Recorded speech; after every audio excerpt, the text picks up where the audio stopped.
कहानी अली असगर की। वो लोरी जो मां ने दी थी आज तक हर रोने वाली आंख में गूंजती है। करबला की तपती रेत पर एक ऐसा मंजर लिखा गया जहां तलवारें थीं, भाले थे, खूनी लश्कर था, मगर एक प्यासा बच्चा अपनी मुस्कान से सारी तलवारों पर भारी पड़ गया।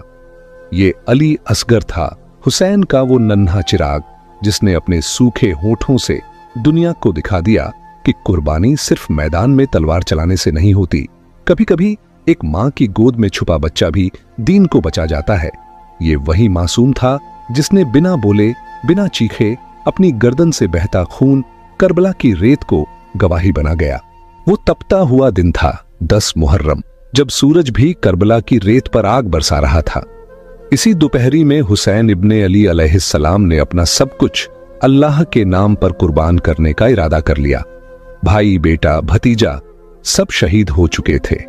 अब वो खुद मैदान में आखिरी बार हक की आवाज लेकर खड़े थे। इमाम हुसैन ने यजीद की फौज के सामने ललकार कर कहा, मैं वही हूं जिसके लिए मेरे नाना रसूल अल्लाह ने कहा था कि हुसैन मुझसे है और मैं हुसैन से हूं।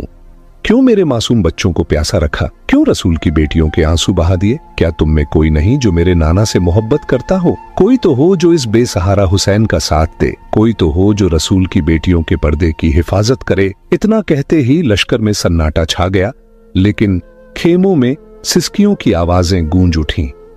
बीबियों के रोने की सदा आसमान तक पहुंच गई। हुसैन कदम बढ़ाकर खेमों के पास आए।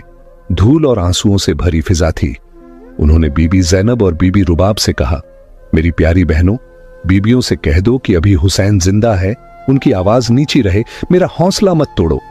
मगर जैनब के सब्र का बांध टूट गया। वो आंसू पोंछती हुई बोली, भाई हुसैन, किससे उम्मीद लगा रहे हो? सब खामोश हैं, कोई मदद को नहीं आया।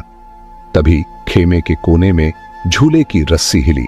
नन्हा अली असगर था, 6 महीने का वो प्यासा फूल, जिसने इमाम की पुकार सुनी और झूले से खुद को गिरा दिया, जैसे कह रहा हो, बाबा अगर कोई नहीं तो मैं हूं।